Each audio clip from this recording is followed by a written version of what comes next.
Hello everybody, welcome back. With this video today I'm going to discuss with you about the apparent decision of CIG to change direction regarding gameplay in the verse with the introduction of base building and colonization and the upgraded role of mostly big organizations in this new universe. The Pioneer was recently revealed and it is indeed a game-changer vessel since it will give the opportunity to players to build their own base and fulfill their own goals, whatever these goals might be. But at the same time, from the way base building and colonization were introduced to us, were explained, it seems to me that mostly very big organizations are going to benefit from this new feature. We could say that the moment base building and colonization will be in game, the Star Citizen universe will turn into a Wild West-like battlefield with organizations participating in a new gold rush to discover and claim valuable pieces of land on the planets and moons of Star Citizen.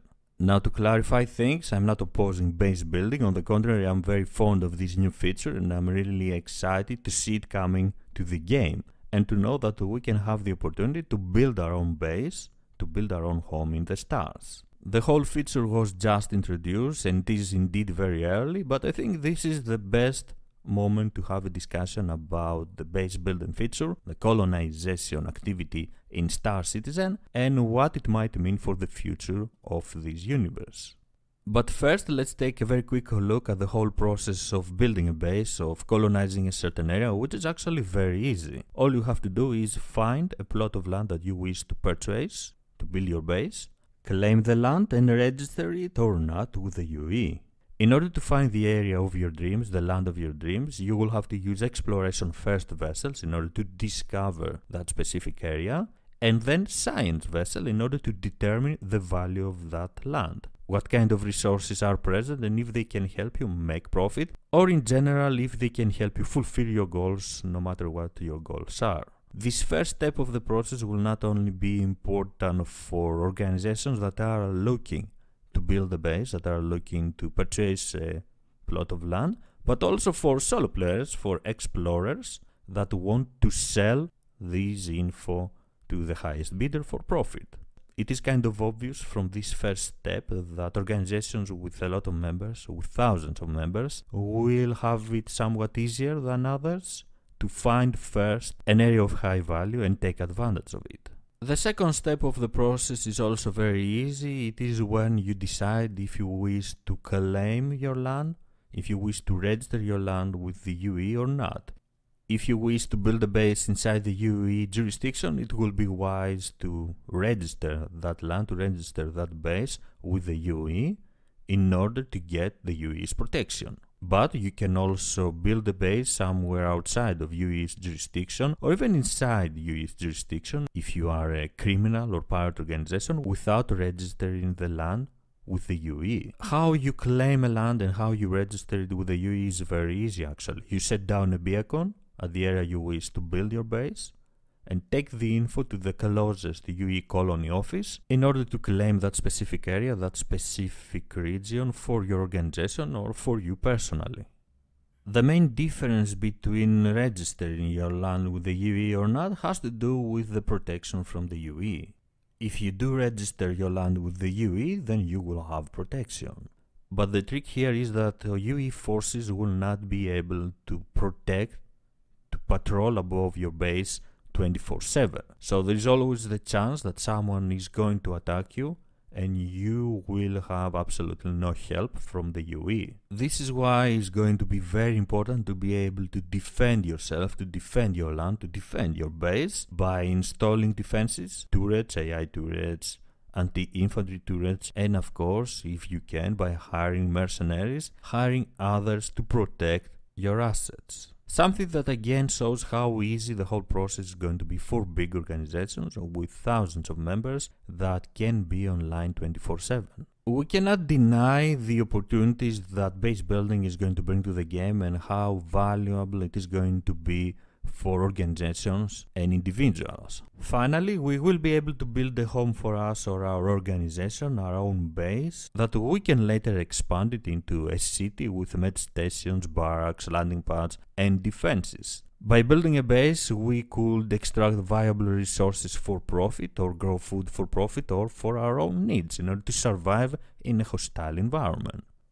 Military organizations could create outposts in order to fulfill their goals, whether that is to protect certain trade routes, important trade routes, or raid important trade routes in order to make some profit by selling the stolen goods. And base building is also going to benefit organizations with a focus on exploration or even science. It will be possible to build a forward base for explorers in an unknown area, in a brand new system, or a very hostile planet, so they can continue their discoveries. And of course the same applies to scientists in order to be closer to a natural phenomenon and continue researching it. A base in the right area, on the right planet, is going to be very important and viable, and this is exactly the problem.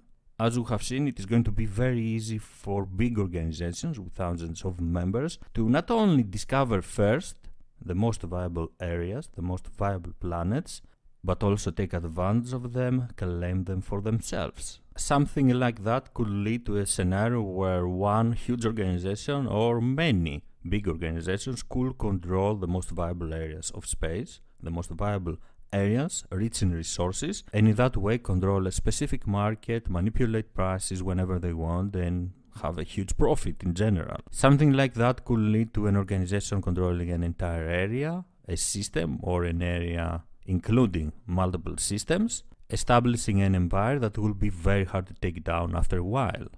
At the same time, very big organizations will have a very easy time to maintain and protect their bases, something that will make them more greedy and willing to expand. So if there is a quite viable area that a smaller organization is controlling, is having a base, it will be very easy to attack, take control of that base, destroy that base in order to build their own, or even bully that other organization into paying money for protection, paying a part or all of their profit from the resources they are extracting.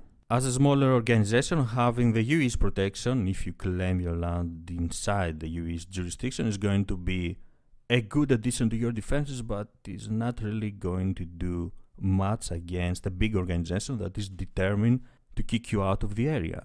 And to be totally honest, it will be kind of impossible to defend yourself against bigger organizations. Now, I'm not really saying that this is exactly what is going to happen in Star Citizen with base building and colonization. We are just having a discussion based on the way this feature was introduced to us during the CitizenCon event. Things are probably going to change, and I personally think that there have to be regulations, there have to be limitations on how many bases and how fast, how far an organization can expand.